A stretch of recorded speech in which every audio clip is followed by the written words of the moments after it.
Rahman ve Rahim olan Allah'ın adıyla Esselamünaleyküm değerli Rehber TV izleyicileri. Her hafta farklı konu ve konuklarıyla karşınızda olduğumuz Hanımlar Rehberi programında bugün ilahiyatçı Enise Akbulut hanımefendi konuğum. Kendisiyle bugün Aile Okulu ve Evlilik kitabının kritiğini yapacağız inşallah. Nevzat Tarhan hocamızın kitabı ve mutlu aileler için makul çözümler başlığı adı altında ailelerin mutlu olabilmesi için bu makul çözümlere ne şekilde uymaları, neler yapabilirler, ne şekilde iletişime geçebilirler diye bunları detaylandıracağız inşallah. Bereketli ve bol istifadeli bir program olması niyetiyle Bismillah diyoruz. Hoş geldiniz Enise Hocam, nasılsınız? Hoş bulduk, teşekkürler. Siz nasılsınız? Elhamdülillah, sizleri gördük, daha iyi olduk. Teşekkür ederim. Çok güzel bir kitap seçtik Evet. ve Aile Okulu ve Evlilik kitabı.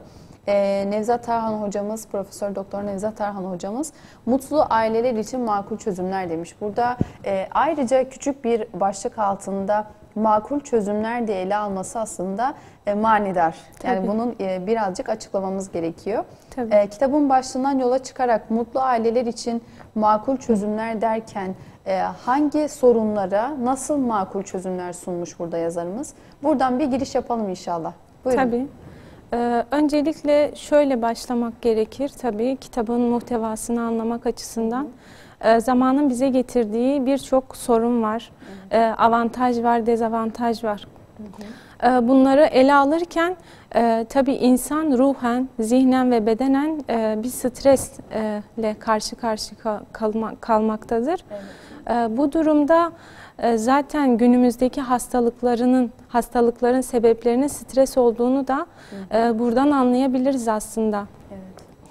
Evet. Zamanın rahatsızlıklarından biri de aslında insanların arasındaki iletişim bozukluğu olması ve insanların birbirlerinden uzaklaşmaları. Evet. Bu nasıl bir uzaklaşma? İşte sosyal medyanın hayatımıza girmesi, telefon ve televizyon alışkanlığının artması. Yani burada tabii insanlar bu sıkıntıların olması tabii muhtemeldir ama bunun önüne geçebilirler her açıdan. Bu kadar artmasına ailemize izin vermeyebiliriz. Yani bu bilince tabii sahip olabilmemiz için de tabii ki bazı adımlarda bulunmamız gerekiyor. Evet. Yani bundan şikayet ederken oturup evet halimiz ne olacak? İşte bağımlılık artıyor, evimizde şöyle bir bağımlılık artıyor demek yerine çözümler üretmeliyiz değil tabii, mi? Tabii. Yani bütün sıkıntılar içinde yani bir ferahlık vardır illaki. Yani aslında kitabımız bu sıkıntılara en makul çözümleri sunmakta. Hı hı. Yani o bakış açısıyla bakarsak, o niyetle okumaya çalışırsak kitabın bize katacağı çok şeyler vardır. Bunun bilincinde olup okumalıyız. Ve çoğu insan yani günlük hayatta bazı sıkıntılar yaşamakta. Yani ister ailesiyle, sosyal çevresiyle, iş hayatıyla. Ama bu sorunları çözüme kavuşturmaya, hani bunların bir geçiş dönemi olduğunu anlamaya ve bu geçiş döneminden en güzel şekilde makul bir çözümle sonuçlandırmaya odaklanmalı. Burada kitap bize bir rehber aslında bu açıdan. Evet, peki bunlar nelerdir? Hani bu sorunlar yani bize sorun olarak görünüp de hani çözümü olmayacak gibi görünen sorunlar. Bunlar dedik hani geçiş döneminde ne olabilir? Örneğin bebeklikten çocukluğa geçiş döneminde tuvalet eğitimi sıkıntısı. Evet. Yani anneler özellikle bu konuda biraz sıkıntı yaşıyorlar. Evet. Hani yapamayacak yani çocuğumda bir sorun mu var? Evet. Acaba bunu başaramayacak mıyız? Evet. Anneyle evlat acaba hatta anne şöyle de düşünüyor. Acaba iletişimimizde sıkıntı var da onun için mi anlaşamıyoruz? Ya da evet. beni anlamıyor. O dönemi yaşayan her anne bunları kafasında geçiriyordur herhalde. Yani öyle, acaba muhakkak. Olmayacak mı? Muhakkak. Acaba çocuğumda bir gerilik mi var? Tabii. Yani sürekli bu düşünülüyor. Yaşı geldi ama neden beni anlamıyor? Neden tuvaletini söylemiyor? Evet. Biliyor ama söylemiyor. Bunlar hepimizin başından, bütün annelerin başından geçen sorunlar aslında. Tabii. Yani bu sorunlara en güzel çözümleri hani biz kendimizde bulacağız aslında. Evet. Dediğiniz gibi hani iletişimde mi bir sıkıntımız var ya da aile içinde bir sıkıntıdan dolayı mı çocuk bu tepkiyle bize geri dönüş yapıyor? Buna bakmamız gerekiyor. Evet. Bebeklikten çocukluğa dedik, bir de çocukluktan hani ergenliğe konuşalım. Bu da şöyle bir sorun olabilir burada. Ergenlik döneminde çocukluktan çıkan bir ergen olmuştur kişi ve bu dönemde çocuk özgürlüğüne düşkün olmaya başlar ve bu özgürlük ona bazı kurallara uymama ihtiyacını hissettirir. Burada ailelere tabii iş düşüyor. Nasıl bir görev düşüyor? Aileler örneğin her şeyi kısıtlamayacaklar. Yani belli kurallar çerçevesinde bazı şeyleri yapmalarına da fırsat verecekler. Örneğin arkadaşlarıyla dışarı çıkacaksa buna izin verme noktasında biraz daha esnek olmalılar. Evet. Gevşek değil. Evet. Sadece esneklik söz konusu O ikisini olmalı. iyi ayırt etmek Tabii, gerekiyor o zaman. tabii. Gevşek, tamamen gevşek bırakmak Evet. ve esnek olmak. Aynen öyle. Yani gevşeklik hani şöyle oluyor ailelerde. Hani bıraktım ne yapıyorsa yapsın havasına girmemeli aileler. Çocuğun üstünde bir elin olduğunu çocuk her zaman bilmeli. Yani bunu hissetmeli ve hissettirmeliyiz de. Evet, çok önemli bu. Evet. Başka ne sorunlar vardır? Mesela kitap kekemeliği almış. Kekemelik de bu konuda önemli bir sorundur. Tabii ileriki dakikalarda bunun geniş çaplı açıklamasını yapacağım. Bağımlılık çeşitleri var. Hani ne olabilir? Televizyon dedik az önce, oyun bağımlılığı, bilgisayar bağımlılığı ve madde bağımlılığı tabii. Evet. Günümüzün sorunlarından bir tanesi. Aslında yazar her ailenin karşılaşabileceği, karşısına şimdi olmasa da ileride muhakkak karşısına çıkabilecek bütün küçük büyük sorunları ele almış diyebilir miyiz? Tabii, tabii.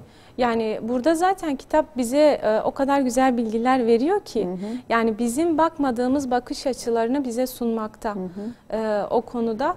Yani kitabın ben çok faydasını gördüm. Hani bakış açımı değiştirir. Yani tabii her kitabın insanın bakış açısını değiştirdiği gibi bu kitap da güzel bir şey olmuş. Yani bizim açımızdan, okurlar açısından güzel bir fayda sağlamaktadır bize. Tabii bağımlılık dedik, kardeşler arasındaki ilişkiler, bunlar da tabii sorundur bazı aileler için. Burada nasıl bir sorun olabilir? Kardeş kıskançlığı olabilir, yani kardeşler arasındaki öfke, sinirlilik hali olabilir. Bunlar tabii ileriki zamanlarda açıklanacak, evet, detaylandıracağız. Eşler arasındaki ilişkiler, yani bunlar tabii geniş çaplı, tabii özelde aileyi almış ama genelde bir evlilik söz konusu kitapta açıklama olarak. Bunları tabii çözüme kavuşturma adına bazı çözümler sunuyor. Yani çözülemeyecek hiçbir sorun yoktur. Biz önce bunu düşünmemiz gerekiyor, bunu akletmemiz gerekiyor. Yani yeter ki biz isteyelim. Evet. Yani çözüme odaklanıp bu konuda bir çaba sarf edelim. Yani bir kişide efor bilincin harcayalım. olması gerekiyor. Tabii, Şimdi, tabii. Araştırmadan, okumadan, Tabii. bazı bilgilere de vakıf olmadan sorun olduğunu dahi göremeyebiliriz bazı şeylerin. Öyle. Bazı annelerle karşılaşıyoruz mesela. Çocuğu çok büyük olduğu halde hala lavaboya alışmamış mesela. Hala kekemeliği geçmemiş. Veya ailesinde küçük olarak gördüğü sorunlara sorun olarak bakmamış. Onlar gittikçe büyümüş, işin içinden çıkamamış ama hala göremiyor. Onun için araştırmak, okumak, bilgi sahibi olmak bu konuda çok önemli. Tabii. Sorunu sorun olarak görebilmemiz için bile önemli aslında. Aynen öyle. Evet. Yani tabii burada kitap bize faydası çok büyük dedik. Burada tabii ailenin de bu konuda ön adım atması gerekiyor. Bu nasıl olacak? Bu konuda çocuklarda ya da kendilerinde bir sorun olduğunu görürlerse burada tabii önce kendileri çözmeye çalışacak. Burada yetersiz kalırlarsa bir uzman gözüyle bir tedavi varsa başlatılması en makul olandır. Tabii ki de. Mesela yazar kitabın kapağında toplumun en küçük birimi olan aile bizim yaşadığımız coğrafyada bir kat daha önemlidir diyor. Evet. Burada aslında coğrafyanın, kişinin aileye hangi gözle, hangi pencereden, ne şekilde baktığı da çok önemli. Şimdi aile derken evet bir çatı altında hayatı paylaşıyoruz veya bir çatı altında yaşıyoruz beraber demek mi? Yoksa aile toplumun en küçük birimi ama toplumu oluşturan, tüm sosyolojik faktörleri kendisinde barındıran, tüm psikolojik bağımlılıkları veyahut farklılıkları, farklı kafa yapılarını da bir çatı altında toplayan, yaşayan ve bu hayatı paylaşan bir aile olarak mı görmek gerekir diye burada bir düşünce olarak bir parantez açmamızda fayda vardır. Mesela yine siz bahsettiniz farklı başlıklar altında küçük olarak bazen gördüğümüz sorunları ele aldı yazar ve buna çözümler üretiyor kitapta. Okuduğum kadarıyla her sorunun sonunda bir çözüm önerisiyle muhakkak yaklaşıyor kişiye. Tabii. Bazen kitap okuruz ama o soruna çözüm bulamayabiliriz. Ne şekilde tedavi etmemiz gerektiğini bilemeyebiliriz. Veya o kitap tamamıyla bizi sonuca ve çözüme ulaştıramayabilir. Ama tam anlamıyla bugün bahsettiğimiz, konuştuğumuz kitapta çözüm önerisiyle ve sonuçlarıyla bize yaklaşmış. Ve tamamen bir annenin, bir babanın el kılavuzu, aile içerisinde bu sorunları yaşayan bir anne babanın el kılavuzu ve kitaplığında muhakkak olması gereken bir kitap. Evet. Peki şöyle bir soruyla devam edecek olursak. Yazar ebeveyn ve çocuk ilişkisi diye bir başlık açmış birinci bölümün başında. Ebeveyn ve çocuk ilişkileri derken bu çocuk ilişkileri nelerden bahsediyor, hangi başlıklar altında almış ve kesinlikle tavsiye niteliğindeki yerleri nelerdir? Buyurun. Evet. Burada tabii öncelikle şunu söylememiz lazım. Biz çocuğa yaklaşmadan önce bilinçli bir ebeveyn olma yoluna girmemiz gerekiyor. Bunu nasıl yapacağız? Kitap bunu şöyle almış, genel kurallar çerçevesinde. Bunu açıklayalım. Sonra da çocuk, ebeveyn arasındaki ilişkilerin sebepleri ve sonuçlarına odaklanırız. Şu şekilde almış, demiş ki önce çocuğunu tanı. Bu nasıl olacak? Yani çocuğun her evresini tanımamız gerekiyor. Az önce de dediğimiz gibi hani çocukluktan ergenliğe, bebeklikten çocukluğa geçiş dönemindeki sorunlar burada bize faydalı olacaktır. Çocuğumuzu tanıdığımız zaman onun fıtratındaki o zayıf yönlerini ya da çocuğun fıtratındaki o olumlu yönleri en iyi şekilde görmemizi sağlayacaktır burada. Demokrat olmak demiş, otoriter değil. Yani burada en güzel şekilde açıklamış zaten. Hani çocuğa karşı bir baskıcı bir baba ya da baskıcı bir anne rolü üstlenmeyeceğiz. Bunu kesinlikle çocuğa yansıttığımız zaman zaten çocuğa karşı bir sınır koyuyoruz aslında. Buna da dikkat etmemiz gerekiyor. Evet. Sanırım aile içerisinde büyük çatışmaların nedenlerinden biri de yaptığımız şeyin ne anlama geldiğini ve doğru şekilde yaptığımızı bilmiyoruz. Demokrat olmak veya otoriter olmak. Bir baba otoriter olmalı, bir anne otoriter olmalı ama demokrat olmamalı, değil mi? Yani o evin sanki bir başkan edasıyla veyahut bir anayasası var. Yasakları var, cezaları var. O evi yaşanılmaz hale getirir. Şimdi hepimiz bir çocukluğumuza gidelim. Annemizin hangi huylarını severdik ya da babamızın hangi huylarını severdik ya da sevmezdik. Eminim hepimiz diyeceğiz ki bize parmak sallanılan, bunu yapmayacaksın, bunu etmeyeceksin, böyle yapmayacaksın, böyle oturmayacaksın denilen daha çok emrivaki cümleleri hiçbirimiz muhtemelen sevmemişizdir. Tabii. Yani demokrat olmakla otoriter olmak arasındaki farkı anne baba bilmeli bence. Öyle. Biraz önce yine bazı terimlerden bahsettik. Denge olayından bahsettik. İkisi arasındaki farkı ve aileye hangisi uygun bir pozisyon onu iyi kavramamız gerekiyor. Öyle. Öyle muhakkak ki çünkü aile bu konuda eğer bir sınır belirlerse, aradaki farkı bilirse en önemli olan budur zaten. Kesinlikle. Aile daha yaşanılır bir ortam haline dönüşür. Evet. Yani o aile yuva olur. Yani bu da tabii zaten genel kurallar arasında yazarımız almış. Yani demiş ki yuva sıcaklığını hissettirin. Evet, Yani anne anneliğiyle, baba babalığıyla bu sıcaklığı hissettirmeli çocuğa. Demiş ki esnek olun. Evet. Hani az önce de dediğimiz gibi hani gevşeklik kesinlikle değil, esnek olmak gerekir. Bazı mesela küçük bir çocuğu yaptığı bazı yanlışları tolere edebilelim. Evet. Çünkü onun hayata hazırlanması açısından, onun hayata olan bakış açısının oturması açısından bu çok önemli. Bir de çoğu anne babada çocuğunun hiçbir şekilde canının acımamasını ister, ağlamamasını ister veya hayatı boyunca üzülmesini ister. Hepimiz öyleyiz.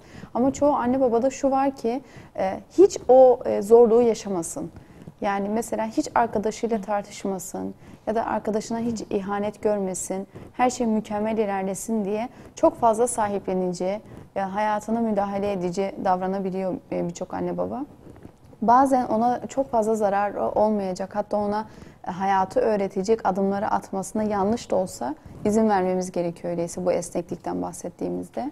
Mesela arkadaşının ona belki ihanet edeceğini anne biliyor ama o çocuğun onu da yaşaması gerekiyor. Tabii ki. Veyahut işte gittiğinde bazı şeylerin olumsuz bir şekilde döneceğini biliyor ama ona bir zararı yoksa, onu kötü bir yola sevk etmeyecekse o haksızlığı, arkadaşından görebilecek kötü bir davranışı veya yaptığı fedakarlığın karşılığını alamaması, boş bir fedakarlık, boş bir çabanın içerisinde olduğunu hayatı yaşaya yaşaya, o zorluğu göre göre öğrenecek bu çocuk. Bu esnekliği bu konularda biraz vermemiz gerekiyor. Tabii ki. Yani çocuk dediğimiz gibi hayata hazırlanıyor. Bir Evet. birey olacak toplum içinde. Bunu ona yani biz belki anlatamayız ama Evet. yaşamasına izin vermeliyiz. Evet, esnekliği bu konuda düşünmeliyiz bence. Tabii ki, tabii ki. Etkin dinlemenin önemini bilmek demiş yazar. Bu nasıl olacak? Çocuğu dinleyeceğiz, göz teması kuracağız. Burada çocuğa karşı dokunacağız, okşayacağız. Bu etkin bir dinleme biçimidir. Aile içi oturumlar yapın demiş. Yani burada ayda bir, ihtiyaca göre haftada bir yapılabilir aile içi ilişkilerin pekişmesi açısından. Evet. Ödül ve cezada denge. Nasıl bir denge? Hani sınırların aşılması durumunda yapılacak olan şeydir aslında bu denge. Evet. Olaylar üzerinde konuşun demiş. Yani karşımızdaki insanı, çocuğu, özellikle küçük bir çocuk olsa dahi yazar çoğu yerde, kitabın çoğu yerinde şunu söylemiş. Çocuğu bir büyük gibi dinlemeli ama büyük bir insan tepkisi beklememeliyiz. Evet. Çok güzel bir söz. Yani bunun üstüne düşünmek, konuşmak faydalı olacaktır. Niçin? Çünkü çocuk hayata hazırlanıyor. Bu hayat içinde onun da fikirleri önemli. Bakış açısı ne yönde, nasıl, yani ne çıkarımlarda bulunabiliyor olaylar karşısında. Çocuğun burada fikrinin alınması çok önemlidir. Evet. Çocuğunuzun arkadaşlarını tanıyın. Yani 3 yaşından sonra çocuklar için arkadaşlık kavramı daha farklı bir boyut kazandırıyor çocukta. Çünkü artık bir birey olduğunun farkında ve kendini topluma adapte olmaya çalışıyor. Bu da tabii arkadaş vasıtasıyla oluyor. Arkadaştan bir şeyler kapıyor, arkadaşla bir şeyler paylaşım içine giriyor. Tabii burada arkadaş seçiminde dikkatli olacak çocuk. Tabii bu da bizim yönlendirmemizle olacak bir şeydir. Sorumluluk verin. Belki de en önemli konulardan biridir. Yani toplumun şu an en büyük rahatsızlığı olarak görebileceğimiz sorun, sorumluluk. Hiçbir gencin, hatta evlenip anne baba olan kişilerin bile sorumluluk almamaları. Öyle, öyle. Yani çocuk açısından bakıyoruz şu an, ebeveyn çocuk açısından. Çocuğa hani yaşına ve fiziki durumuna, yapısına göre sorumluluklar verilmesi. Örneğin hani yatağını toplaması gerekiyorsa, yaşına uygunsa, o karakterde, o yapıdaysa toplayabilir. Oyuncak meselesi var. Keza oyuncaklarını toplamasına teşvik edebiliriz. Bu şekilde sorumluluklar, yani zaten çocuklukta kazanılan birçok davranış, birçok tutum çocuğun ileriki hayatına karşı çok kazançlar sağlamaktadır. Hayata adapte olabilmesi için topluma karşı davranışlarında, evlendiğinde eşine karşı davranışlarında, çocuklarına karşı sorumluluklarında bu ön ayaktır. Çocukluktaki sorumluluk çok önemli bu konuda. Çünkü küçük yaşta yaptığı şeylerin, yaptığı dağınıklığın, belki yaptığı yaramazlığın sorumluluğunu almayı bilecek. Tabii. Bu ileride ödevinin sorumluluğunu almayı, bir evin sorumluluğunu alabilmeyi, bir işin, bir projenin, bir hayatın bir çocuğun sorumluluğunu alabilmeyi diye ilerletebiliriz. Neticede o da büyüyecek, anne olacak, baba olacak, bir evladı olacak, belki bir işe girecek, belki üniversite okuyacak. O küçük yaşlarda kendi yaptıklarının sorumluluğunu alabilmeyi öğrenmesi gerekiyor. 3 yaşında, 4 yaşında artık sorumluluk alıyorlar. Yani o yaşlarda alması gerekiyor artık. Evet, evet. Ya zaten burada hani çocuğun belli yaşlarda çocuğu tanımak demek aslında bu demek. Evet. Yani çocuğu belli yaşlarda fıtratına uygun bir şekilde eğitmek olsun, ona karşı bazı telkinlerde bulunmak. Örneğin Peygamber Efendimiz hani 7 yaşına kadar çocuklarınıza namazı emredin. Hani 7 yaşından sonra kılmıyorlarsa onlara hafifçe hani şey yapın, vurun demiş. Burada da hani direkt Peygamber Efendimiz şöyle dememiş, direkt o zaman kılsınlar dememiş. Bir hazırlık süreci, bir hazırlık aşaması. Örneğin tesettür konusunda genç kızlarımız hani çocukken anneleri onlara işte kızım örtünün, tesettürün öneminin ne olduğunu açıklamazlarsa, bir ön bilgi sunmazlarsa çocuklara 15-16 yaşına geldiklerinde çocuklarımız hani niye örteceğim? Sebep ne, amaç ne diye sormaya başlarlar yani. Bunun temellerini tabii her özellikler, karakterin temelini çocukluk döneminde atmak gerekir çocuğa. Tohum olarak sunmak gerekir. Davranış diline dikkat edeceğiz. Çocuklarda davranış dili önemli. Ergenliğe kadarki dönemde çocuklar söz dilini kullanmıyorlar.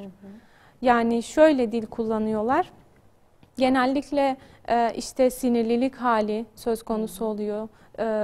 Altını ıslatma durumu, okul başarısızlığı çocuklardaki bazı sorunların dışa vurum halidir aslında bunlar. Biz dedik ya çocuğun fıtratını bileceğiz. Burada tabii yine iş ebeveynlere düşmektedir. Burada anne babaların dikkat etmesi gereken durumlardır. Yani biz burada demeyeceğiz çocuğumuz işte okulda başarısız. Niye başarısız? Yani aile içindeki bir sorundan dolayı mı? Yoksa çocuğun kendi iç dünyasındaki sorunlardan dolayı mı? Bunu iyi bilmemiz gerekiyor. Örnek olduğumuzu unutmayacağız. Yani anne baba çocuğu kendi ürünü olarak görmeli. Yani anne baba neyse çocuk da o şekilde hayata katılıyor. Çözüme odaklaşacağız, çözüm odaklı olacağız. Hani fikir vereceğiz ama emretmeyeceğiz. Bunu ayrımını yapmamız gerekiyor. Evet, kitap mutlu aileler için makul çözümler demiş. Burada çözümlerden önce şunu alalım. Çocuklarda özgüveni almış. Çocuklarda özgüven kendisiyle barışık olması, dediğimiz gibi yani fıtrattan gelen özelliklerin olması aslında. Evet. Örneğin iki çocuğu karşılaştıralım. Çocuklardan biri çok böyle pasif, biraz içe dönük, diğeri çok böyle dışa dönük ve kendini ifade edebilen girişimci bir çocuk. Biz diyemeyiz ki girişimci olan çocuğun daha böyle özgüven sahibi olduğunu. Diyemeyiz çünkü o çocuğun belki de fıtratında olan şeyin dışa yansımasıdır. Ve içe dönük olan çocuğun da belki fıtratı yani kendi iç dünyasıyla olan bir duygu değişimidir, duygusudur. Kısa bir ara verelim. İnşallah tekrar devam edelim özgüven konusundan. Kısa bir aradan sonra buradayız efendim.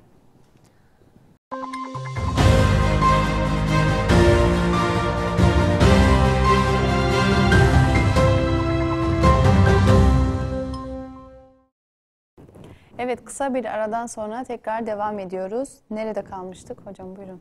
Nevzat Tarhan'ın Evlilik ve Aile Okulu kitabında Makul Çözümler, Mutlu Aileler için Makul Çözümler kitabının kritiğini yapıyorduk. En son çocuklarda özgüven meselesini konuşuyordunuz. Buyurun. Evet, çocuklarda özgüven şudur.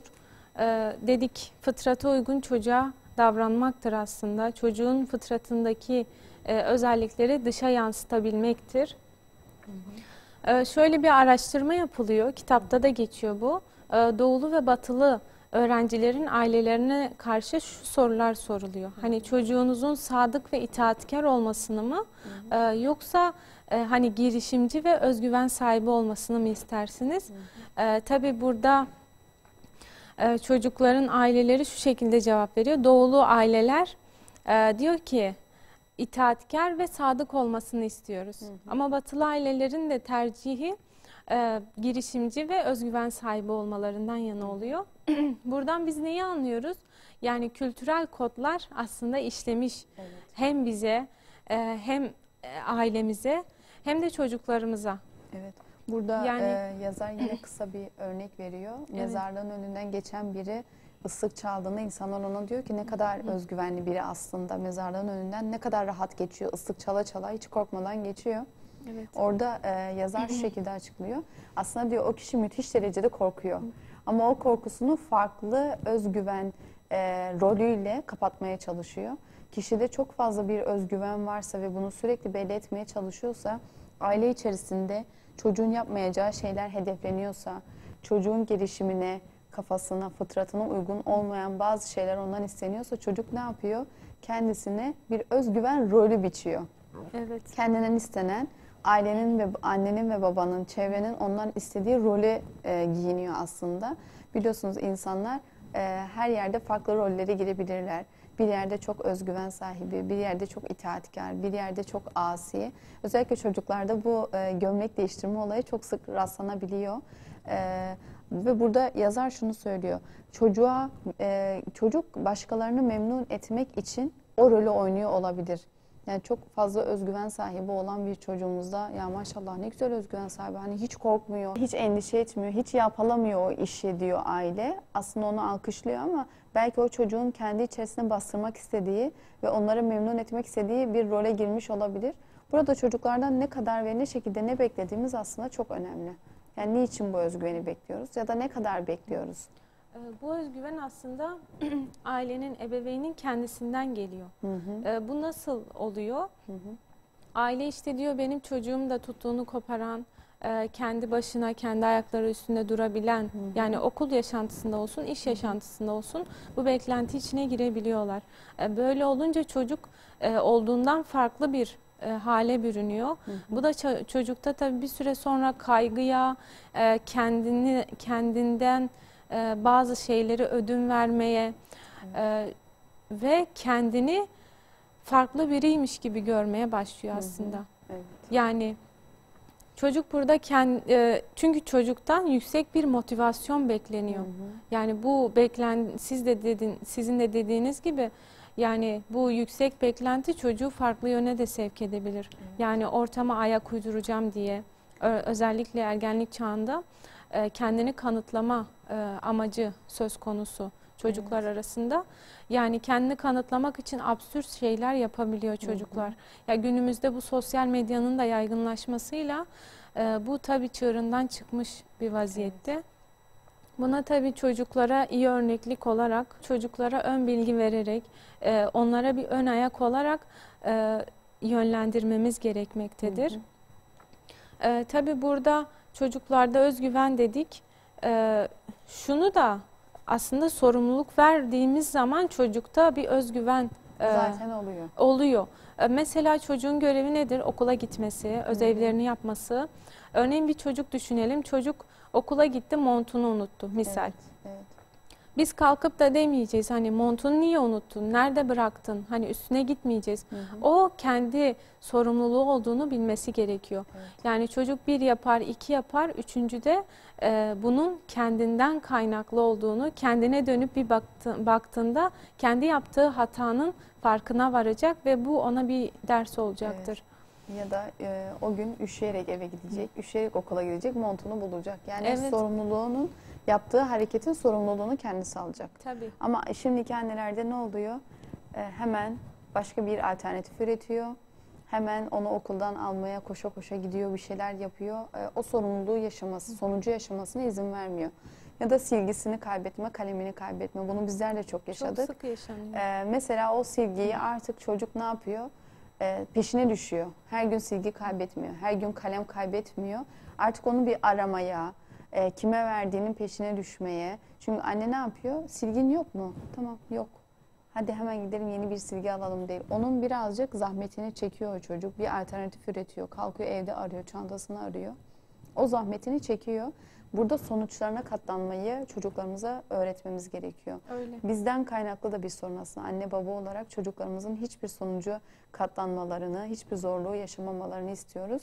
Ama bu onları sorumluluk sahibi edecek aslında. Değil ki çocuk mahvolsun, perişan olsun, mağdur olsun değil. Ama o sınırı bilmemiz gerekiyor. Yine özgüvenden bahsettik. Özgüven artık o kadar çok özgüven pompalanılmaya çalışılıyor ki çocuklara sosyal medyada şunu yap, bunu yap, bu trend, bunu yaparsan işte özgüvenlisin, kendini beğeniyorsun, alkış alacaksın diye. Artık bunun boyutu öyle bir hale geldi ki ukala doğru ve kendi haddini bilmeyen, kendi sınırlarını ve terbiyesini bilmeyen bir çocuk yetişiyor. Maalesef ki gençlerimiz bu hale evrilmeye başladı.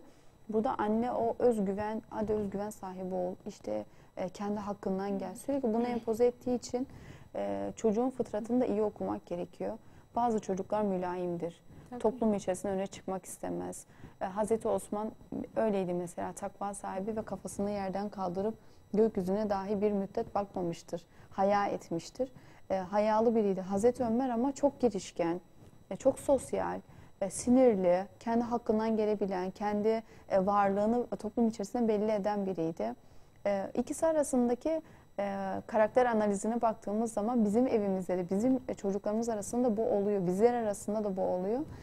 Fıtratı iyi okumak gerekiyor. Evet. Yani çocuğu iyi okumak gerekiyor. Bazı çocuklar özgüven, çok ortada olmayı, çok herkesin onu görmesini, çok alkışlanmayı, çok övgüler istemiyorlar. Yani bundan mutlu olmuyor. Bununla kendisini mutsuz hissediyor hatta. Evet. Bunu anne baba olarak iyi okumamız gerekiyor. Her çocuk Tabii. özgüvenli olmak zorunda, çok özgüvenli olmak zorunda değil. Her çocuk, her toplum içerisinde her işi yapabilme kabiliyetinde olmayabilir. Bunların ayrımını iyi yapmak gerekiyor.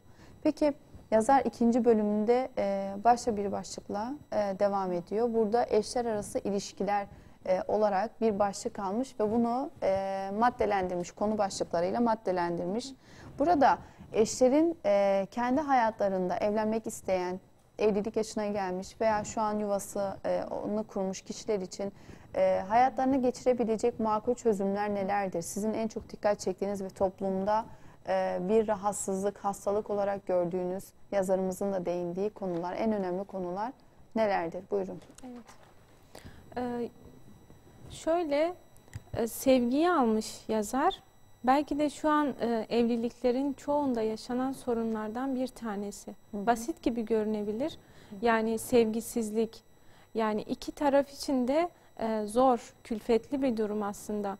Yani birbirini sevmeyen iki insanın, tahammül edemeyen iki insanın aynı çatı altında kalması. Hı hı. İşte çocuklarının da o çatı altında onların sevgisizlikleriyle büyümesi aslında büyük bir sorun. Evet. Yani yazarın bunu alması şu açıdan önemli. Biz sevginin ne olduğunun farkına varamıyoruz. Sadece sevip geçmek değildir. Sevgiyi biz farklı şekillerde sunabiliriz aslında. Hem kendimize, öz benliğimize, hem eşimize karşı, çocuklarımıza karşı, yeri gelince topluma karşı sevgimizi işte farklı yollarla sunabiliriz. Hı hı. Bunlar nedir peki? Evet, ne şekilde sevgimizi sunabiliriz? Evet. Şu an sevgi anlayışıyla sunma arasında dağlar kadar fark var. Bize empoze edilen. Evet. Sevince her istediğini yapacaksın. Eşinin her istediğini alacaksın. Tamamıyla kendini ona adayacaksın ki sevdiğini belli edesin. Evet. Veyahut istediği en pahalı hediyeyi alacaksın ki seni sevdiğini, sana değer verdiğini maddede onu göstereceksin. Birazcık bu var. Manadan uzaklaşıp maddeyi ön plana koyma var. Peki bu sevgiyi nasıl gösterebilir eşler birbirine? İnsanın sevgisini göstermesinin farklı şekilde yolları vardır. Hı hı. Bunlar nelerdir? Onaylanmaktır. Hı hı. Yani eşler arasında işte sen haklısın, sen çok iyi yaptın. Mesela yaptığı bir yemeği beğenmek, Hı hı. ona bu şekilde sunmak sevginin farklı bir yöntemidir aslında sevgi dilinin. Hediyeleşme, sizin de dediğiniz gibi hani boş bir hediyeleşmeden ibaret olmamalı. Yani duygusu olan güzel bir söz de olabilir bu. Bunu en güzel şekilde yansıtmaktır. Fiziksel temas, yani dokunarak, sarılarak, bu da tabii bir sevgi dilidir. hizmet davranışı. Kitap bunu almış. Çünkü bu toplumumuzda çok yaygın. Yani bir eş eşine ne kadar hizmet ediyorsa o kadar sevdiğini ya da sevildiğini göstermeye çalışıyordur aslında. Evet. Bu bizim toplumumuzda çok yaygın aslında. Nitelikli beraberlik. Bu belki de şu an yoğun geçen iş hayatı olsun, çocuklar olsun biraz sıkıntılı olabilir ama örneğin işten geldikten sonra çocukların haricinde eşe de vakit ayırabilmek gerekir. İşte onun sevdiği bir kahveyi yapıp oturmak, sohbet etmek, gündelik hayattan konuşmak ya da ileriye dönük planlar için konuşmak eşler arasındaki sevgiyi artıracaktır illaki. Bu da bir sevgi dilidir aslında. Yani burada o yüzden karşımızdaki kişinin sevgi dilini iyi bilmek gerekir. Ona göre davranmamız bize fayda sağlayacaktır bilinci. Evet, inşallah. Bu şekilde. Peki son olarak neler eklemek istersiniz? Genel kitap hakkında konuşacak olursak, Evet. evlenmek üzere olan ve evli olan kişileri kitabı önerir misiniz? Başından beri. Tabii ki. Yani kitap dediğimiz gibi başlı başına bir derya. Her kitapta olduğu gibi faydalı kitap olduğu sürece.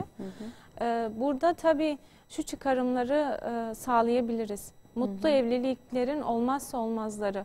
Bunu çıkarabiliriz aslında. Şunu bilelim, mutlu evlilik bir şans değildir kesinlikle. Yani çaba gerektiriyor, emek gerektiriyor, bir efor sarf etmeniz gerekiyor. Evet. Bir şeylerden fedakarlık yeri gelince yapmamız gerekiyor. Ya da bazı zorlukları yaşamamız.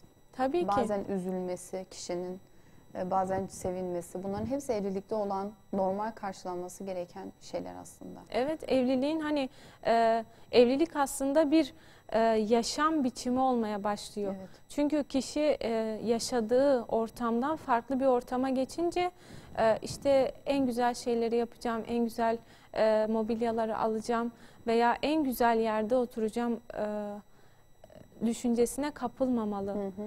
Çünkü burada kapılınca beklenti yüksek oluyor. Yüksek olunca karşı taraf karşılayamayınca arada bir anlaşmazlık olabiliyor ve belki de ayrılıkla sonlanabiliyor. Evet. Yani buna dikkat etmemiz gerekiyor. Dedik işte yüksek beklentilerde olmayacağız. Her evlilikte olduğu gibi çocuk ebeveyn ilişkisinde de bunu açıkladık. Eşinizi değiştirmeye çalışmayın diyoruz. Yani bu belki de eşe karşı yapılan en büyük hatalardan biridir. Çünkü eşinizi olduğu gibi kabul etmeniz gerekiyor. Siz eğer evlilik başlamadan önce bir görüşme içerisinde şeffaf bir şekilde konuşma, net bir şekilde konuşma olmamışsa zaten sonrasında siz eşinizde olan, var olan özellikleri, var olan karakterini değiştirmeye yönelik bir çaba sarf edeceksiniz. Size ayak uydurmaya çalışacak. Bu da tabii karşı tarafı yoracaktır illaki. Ve mutsuz edecektir. Tabii ki. Haliyle. Tabii ki. Ya da arada sürtüşmeler olacak. Daha farklı boyutlara gidecek. Dediğimiz gibi ayrılıkla sonlanabilir. Bunun önüne geçebilmek için evlilikte de her konuda olduğu gibi itidalli olmak gerekir. Bunun farkına varmamız gerekiyor. Evlilikteki sorunları herkesin bilmesine gerek yok. Evet. Yani biz kalkıp da işte eşimiz bize hafif bir şekilde yüksek bir sesle konuştuğunda dahi kalkıp da ailemize söylüyorsak dönüp bir kendimize bakmamız gerekiyor. Biz nasıl yetiştirildik? Hani pamuklar içinde mi? Yoksa hani her zorluk karşısında yanımızda olan bir aile büyüğü olduğu için mi? Bunun farkına varmamız gerekiyor. Çünkü böyle kişiliklerde genelde bu sorunlar ortaya çıkabiliyor. Evet. Evlilikte uyum için yani empati ve biz kavramı çok önemli. Evet. Empati kurmamız, yani toplumsal olarak da aslında buna ihtiyacımız var. Yani biz karşıdaki insanın ne düşündüğünü, hangi duygular içinde bunu yapmaya çalıştığını anlamamız gerekiyor. Evlilikte biz kavramı aldığımız örneğin güzel bir hediye ya da yapacağımız güzel bir yemeğin eşim de beğenir edasıyla, eşim de beğenir düşüncesiyle düşünmektir aslında. Evet. öfkemizi frenleyeceğiz. Yani bu kontrolü iyi yapmamız gerekiyor. Yani gerektiğinde özür dilemesini de bileceğiz. Tabii sürekli öfkelenip özür dilemek de evlilikte pek sağlıklı olan bir durum değildir. Tabii. Yani iki tarafı da yıpratır. İki taraf da artık zaten evlenen insanlar belli bir olgunluğa eriştikleri için aynı birlikteliği yaşamak durumundalar. Yaşıyorlardır da. Bunu tabii iki taraf da bir şekilde kendilerini frenleyecekler bu konuda. Anlatmaktan çok dinlememiz gerekiyor. Belki de şu zamanın sorunu budur. Evet. Yani anlatmayalım, dinleyelim. Çünkü karşıdaki insanı dinledikçe onun fikirlerine saygılı olduğumuzu anlayacaktır. Onun fikrinin alınması, karşıdaki insanın ben de onda bir değer varlığı var. Evet. Benim de onda bir değer ölçüm var. Var ki bu kişi beni dinliyor, benle ilgileniyor durumu söz konusu oluyor. Kişiye kıymet verdiğini, kıymet gösterdiğini, fikirlerini önemsediğini belli etmesi gerekiyor aslında. Eşlerin birbirine karşı. Tabii. Hep erkeğin konuşması değil, hep kadının da konuşması değil ama karşılıklı birbirini dinleyerek, anlayarak devam edebilmek, birbirinin gözünde o değeri, kıymeti görebilmek aslında çok önemli. Öyle. Dedik ya biraz önce sevgiyi nasıl anlatmalı kişi? Hani sadece hediyeyle ya da sözde seni seviyorum diyerek değil. Onu gözleriyle dinleyerek, göz teması kurarak o bir şeyler anlatırken sen konuş ben seni dinliyorum değil de evet bütün her şeyimle sana dönüyorum, dinliyorum, kıymet veriyorum, söylediklerim benim için önemli mesajını karşı tarafa verebilmek çok önemli. Öyle. Aile içerisinde, eşler arası iletişimde çok önemli. Çocuklarımız için de öyle yani. Çocuk bir şey anlatıyor, çok heyecanlı, belki çok büyük, ilk defa yaşadığı bir olayı anlatıyor. Bulaşık yık anne. Sen anlat, ben seni dinliyorum.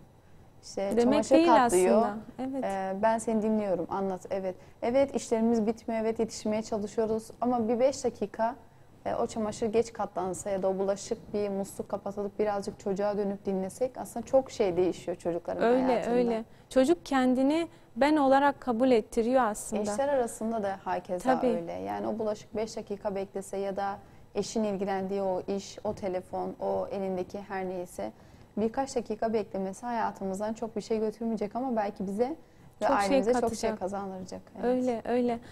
Son olarak şunu söyleyeyim.